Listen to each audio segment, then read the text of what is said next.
This is Jubril, and welcome to the 10 most important minutes of your day. Once a week, I'm going to be bringing you an interview with the most powerful people on this planet. I mean, everyone from a 16-year-old with a black card to your favorite NBA player, to a stay-at-home mom who's now a multimillionaire, to CEOs of multi-million dollar, even billion-dollar companies. So go ahead right now and subscribe, hit that yellow button so you don't miss any of these exclusive interviews. And enjoy the show. You were one of the greatest. I think you're the greatest in the game. That's big for me. Yeah. I will.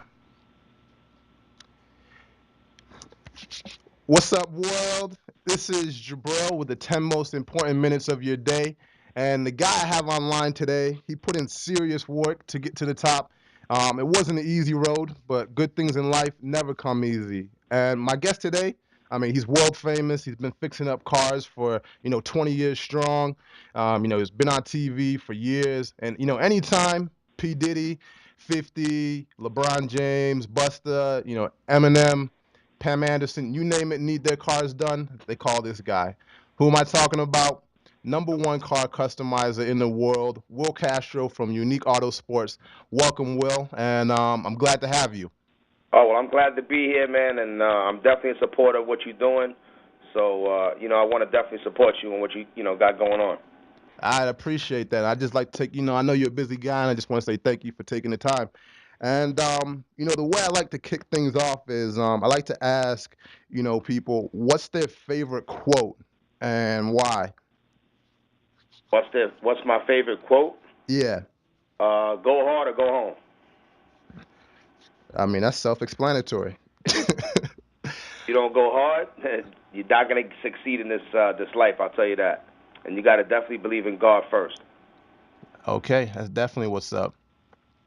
And then, and then I was gonna say, and then how did you get your start in this business, in the car business?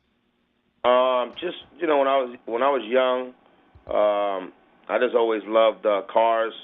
Something brought me to it, just from my dad having a vehicle, to actually, meeting my wife and their family was in the car business, and then I wound up getting a job at a fancy restaurant where I became a valet parker in the parking lot, and I got to park a lot of nice rides, man. So once you step into something really nice, you definitely don't want to go back. So you definitely want to just be part of that.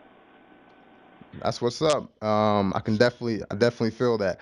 And then I would say, and then how did your because I know you had the spot on MTV when Busta came out with the murcielago, the green one. I still remember it. How did that spot change your business? Did it give you like more credibility? What would you say? How did it change your business?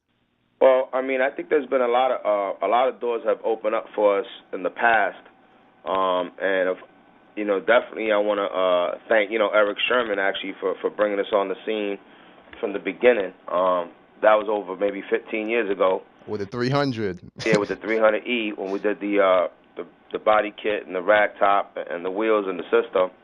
And that opened up a lot of doors for us. And we've been doing hip hop for many years from the beginning. And then Eric introduced me to Busta since we had a little shop in Union there, right by the Nassau Coliseum. So when Busta came through on Eric's referral, me and Busta became the best of friends, and to this day we're like brothers. So he basically took it upon himself to be a spokesperson for Unique Autosport, and just basically let everybody know in the whole world. And when MTV came around, he did the MTV Whips edition, and he definitely let everybody know and the whole planet that Unique Autosport was something to be reckoned with and to be respected. And he definitely wore that real hard on his sleeve. And I thank him to this day about that. Okay. Never forget the people that helped you out along the way. Nope, never. Right on. And then my next question for you, Will, is so did you go to the School of Hard Knocks, or did you go to college, and why or why not? Nah, School of Hard Knocks. I mean, just straight up from Manhattan, LES. from the streets of New York, the projects. Got a real good crash course there. And my mom wanted a better life for me and my brother, so she took us out to Strong Island, and I went to Brentwood. Wasn't too much of a big difference, but there was grass. So, from there I got to meet my lovely wife, and met another beautiful family, and turned me on to really nice things and a different way of looking at life. And that's how I got into the car game, and pretty much that's what it was. Okay, cool. And then what would you say, how big is, networking? Because I kind of heard that, when I asked you about, Eric and Busta. So how big would you say networking is in your line of business? Yeah, I mean, I think that, you definitely got to network. You definitely got to socialize. That needs to be part of your life. I mean, it has to be. It's not a job, you know. To this day, I don't look at my business as a job. I love what I do. There's been times where you go home and you're like, man, I didn't even budge the needle. We didn't even make $1 today. But it's not about the money.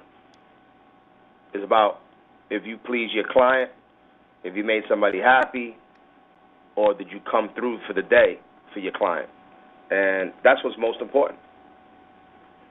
So if you look Okay. at things that way, God will bless you in other ways.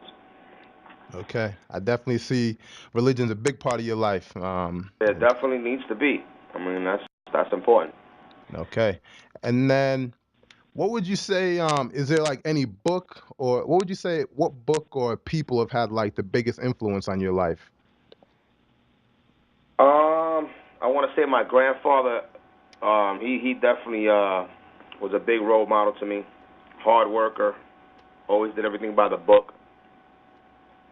Was really big into politics, even though I wasn't into the politics thing when I was trying to find out why he was doing it. Now I know why. He was a big role model, my grandfather. Then I also had my wife's uncle, which was he owned a dealership, and he taught me a lot about car detailing. So he was another role model for me as well. And there's been a lot of role models in my life. I mean, there's been even Busta was a role model. Just he's one of the hardest working guys in hip hop to this day. I mean, he's not a young buck. He ain't no 20 years old. Just getting in the game, and he's still doing it with the best. You know what I'm saying? I think he's still the king on rocking the mic on the stage as far as the show goes. So he still is one of the hardest guys that I know that work hard.